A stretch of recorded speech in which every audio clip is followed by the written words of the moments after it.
Buenos días, mi nombre es Marjorie Aparicio, residente del primer año del posgrado de Obstetricia y Ginecología del Hospital Francisco Urdaneta Delgado de Calabozo, perteneciente a la Universidad de las Ciencias de la Salud. Le vamos a estar hablando sobre la inmunología del embarazo. Inmunológicamente, el feto hay que considerarlo como un aloinjerto, en la medida que la mitad de su dotación genética procede del padre.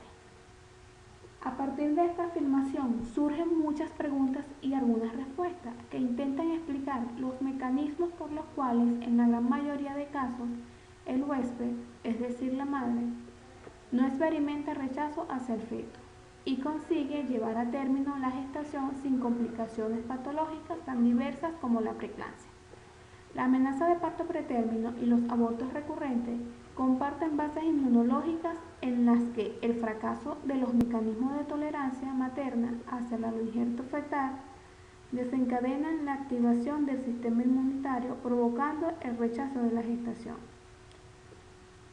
Sin disponer de evidencias concluyentes, se ha observado en estos casos respuestas inmunes alteradas, cambios en el patrón de secreción de citocinas y, en el caso concreto de la preeclampsia, la activación de las células natural killer. A pesar de los datos disponibles y de los avances en investigación logrados durante las 2 últimas décadas, por el momento no se conoce con exactitud si tales alteraciones pueden jugar un papel causal en el origen de estas patologías. El sistema inmunitario está constituido por un complejo entramodo fisiológico de órganos linfoides, como son vasos, timos, ganglios linfáticos y sus células, las linfoides, las de la serie de monocitos y macrófagos. Estas células se encargan de ejecutar las acciones de reconocimiento, procesamiento y eliminación de antígenos, bien sea de forma directa o a través de sustancias elaboradas y secretadas por ellas mismas, tales como son las inmunoglobulinas o anticuerpos, factores de complementos y mediadores linfocitarios, como son la interleucina, las citocinas y los factores de crecimiento. Podemos dividir a los linfocitos en 3 subtipos, en la base a su función, como son los linfocitos T, los linfocitos B y las células natural killer. Los linfocitos T o CD3, estos son de origen químico, constituyen el 75% de las poblaciones linfocitarias y responden a antígenos tisulares y de las membranas celulares fundamentales. Existen amplios subgrupos de población, entre los que destacaremos los CD4 y los CD8. La relación entre esta subpoblación, entre los que destacaremos los CD4 y CD8, requieren para su activación un procesamiento previo de los antígenos a cargo de los monocitos y macrófagos. Para ello, la presentación de antígenos se hace a través de la identidad de antígenos de histocompatibilidad de clase 2. Los linfocitos CD8 responden a infecciones de tipo intracelular, es decir, virus y micobacterias, y a los determinantes antigénicos de las membranas celulares involucrados en las respuestas inmunes presentes en los trasplantes de órganos. Linfocitos B constituyen aproximadamente entre el 15 y 20% de las poblaciones linfocitarias. Su principal función es la síntesis y secreción de anticuerpos. Una vez el antígeno ha sido detectado por el sistema inmunitario, existe una estimulación antigénica a través de mediadores que activan la proliferación de clases de células beta con receptores para inmunoglobulina específica. Durante dicho proceso, las células B se transforman en 2 subtipos. En primer lugar tenemos las células plasmáticas, que forman una línea celular terminal y son las principales encargadas de sintetizar inmunoglobulina G específicas para los anticuerpos orgánicos. Y en segundo lugar, las células beta de memoria que forman una subpoblación más minoritaria pero con una semivida más prolongada, debido a que su función consiste en la reacción a la estimulación antigénica que conlleva una respuesta inmunitaria mucho más intensa. Las células NK o Natural Killer representan un 5 a 10% del total y destruyen sobre todo células que carecen de antígenos de clase 1, infectadas por virus o células tumorales. Participan en la inmunidad mediada por células y tienen a su cargo la citotoxicidad no dependiente de reconocimiento de los antígenos de la estimulación antigénica previa. El siguiente esquema resume las distintas acciones de todos estos tipos de células, su función y el tipo de producto que sintetizan. Las acciones del sistema inmune están mediadas por sus células y por las sustancias que éstas sintetizan, que son los siguientes.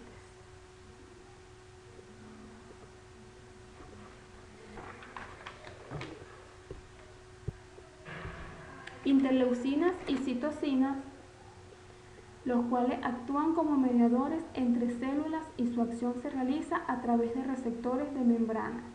Dichos receptores presentan una alta especificidad para cada tipo de interleucinas, por lo que existe un receptor para cada uno o un receptor para un grupo muy específico de ellas. Proteínas y complementos. El sistema de complementos supone una potente vía de defensa inmunológica, el cual va a actuar a través de dos vías, la clásica y la alternativa, mediante la activación secuencial en forma de cascada de alrededor de 20 proteínas plasmáticas. La finalidad de la activación de estas proteínas de síntesis hepáticas por los macrófagos es la creación de complejos ataques a las membranas de células extrañas, con la consecuente destrucción de las mismas al crear en dichas células canales transmembranosas que alteran la permeabilidad celular.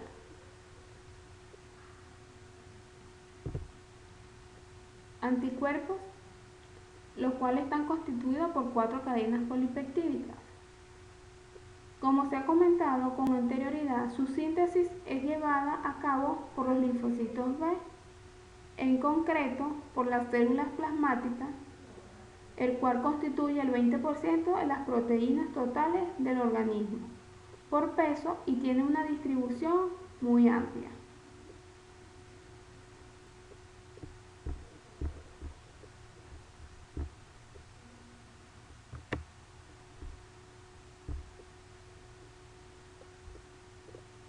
Anatomía de la interfase materno-fetal. La constitución del trofoblasto velloso. A nivel inmunológico, lo relevante en cuanto a los mecanismos de tolerancia hacia el feto se localiza en la relación entre el útero materno y la placenta, ya que el embrión o feto no tiene contacto directo con la madre. Es la placenta la encargada del suministro de nutrientes a través de ambas circulaciones. En el momento en el que el blastocito entra en contacto con la mucosa endometrial, se inicia la placentación. Durante esta fase se produce una rápida diferenciación del trofoectodermo en dos capas celulares. La capa interna está formada por grandes células mononucleares y la externa la constituye el sincitotrofoblasto multinuclear, que está en contacto directo con la sangre materna. No es hasta la tercera semana del embarazo cuando aparece la vascularización en las vellosidades, produciéndose el primer contacto directo entre la sangre materna y el aloinjerto fetal.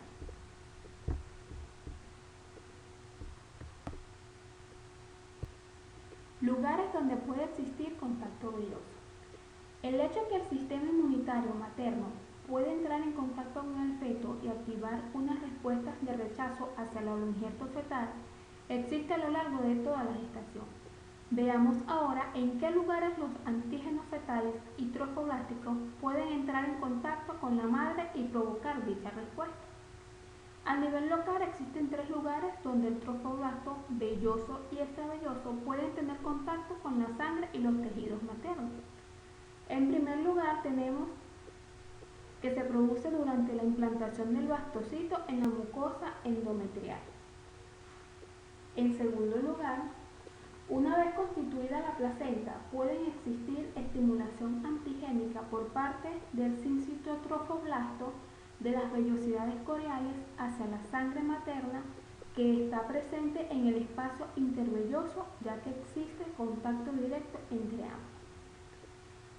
Pero el lugar donde existe una más alta probabilidad de reconocimiento inmune del trofoblasto se sitúa entre el cistotrofoblasto velloso y las células inmunes de la decidua.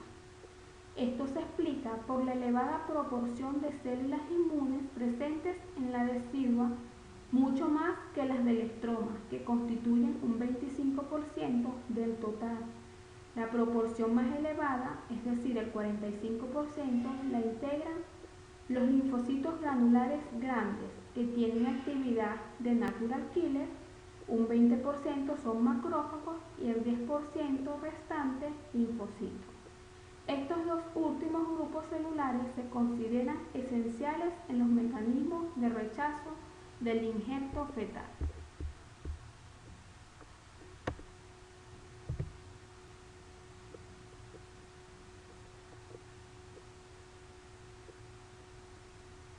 Tolerancia materno-fetal. Inmunidad de la cavidad uterina. El establecimiento del útero como un tejido inmunológicamente privilegiado guarda relación directa con el tipo y la proporción de poblaciones celulares de las respuestas inmunológicas que están presentes en el momento de la implantación y en el posterior proceso de decidualización inducido por la prostaglandina 4. En la cavidad uterina, en esta etapa tienen especial importancia la interleucina 11, su receptor interleucina 1, los cuales presentan una función preponderantemente durante el proceso de decidualización y en el específico en la capacidad de esta para transformarse en un tejido secretor de varios factores. Las contribuciones fetales. La estrecha relación entre los trofoblastos fetales y el sistema circulatorio de la madre resulta clave en la relación inmunológica. Uno de los hechos que promueven la tolerancia de la gestación en la síntesis y secreción de progesterona, el cual es una hormona esteroidea con capacidades inmunorreguladoras que es producida en el ovario durante la fase secretora del ciclo menstrual y durante las primeras etapas del embarazo. Las contribuciones maternas, tenemos la inmunología del trabajo de parto. El inicio del trabajo de parto después de la semana 37 de la gestación marca el fin del privilegio inmunológico y en consecuencia de la gestación. La secreción de la hormona CRH liberada estimula la producción de la corticotropina. Esta regula directamente la producción de cortisol y sulfato de dihidroesplandosterona en la corteza adrenal y representa un sustrato poco la síntesis de estrógeno placentario, el cual aumenta la contractilidad uterina mediante un proceso antigénico de la prostaglandina 4. Activación del miometrio. Un evento clave durante el trabajo de parto es el establecimiento de contracciones uterinas del útero que impulsan progresivamente al producto a pasar a través del canal cervical. Tal proceso requiere de la interacción entre la miosina y la actina, además de la unión de estas últimas con puntos específicos de citoesqueleto en la membrana celular. Borrado cervical. El borrado cervical es un proceso asociado con la infiltración de células inmunológicas con perfil proinflamatorio hacia el cervix, cuya actividad enzimática degrada distintos tipos de colágeno, lo que altera la estructura del cervix. El retiro fisiológico de la progesterona. En las etapas más avanzadas del trabajo de parto es indispensable la ruptura de las membranas fetales, que delimitan la cavidad amniótica y proveen al producto hasta ese instante de un ambiente inmunológicamente privilegiado. La ruptura de las membranas fetales está asociada con el cambio del ambiente inmunológico inducido por el incremento de la expresión, síntesis y secreción de diversas citocinas proinflamatorias en los tejidos gestacionales tanto maternos como fetales. La activación de las membranas fetales o ruptura prematura de membranas.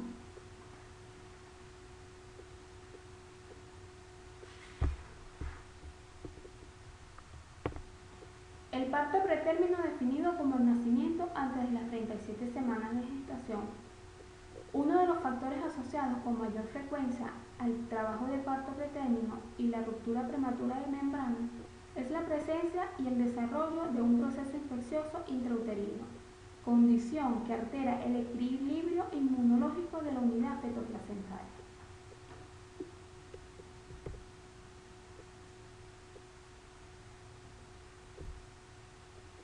La infección como inductor del parto pretérmino y ruptura prematura de membranas.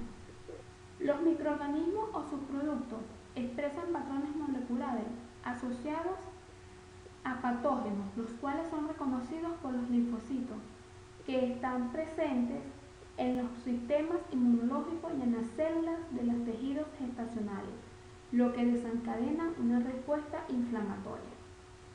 Esto se caracteriza por la secreción de TNF-alfa, mejor conocido como factor de necrosis tumoral, e interleucinas, las cuales actúan de manera autocrina y paracrina para inducir la producción de una segunda señalización y moléculas efectoras que amplifican la respuesta inflamatoria, la misma que va a alcanzar incluso el comportamiento fetal.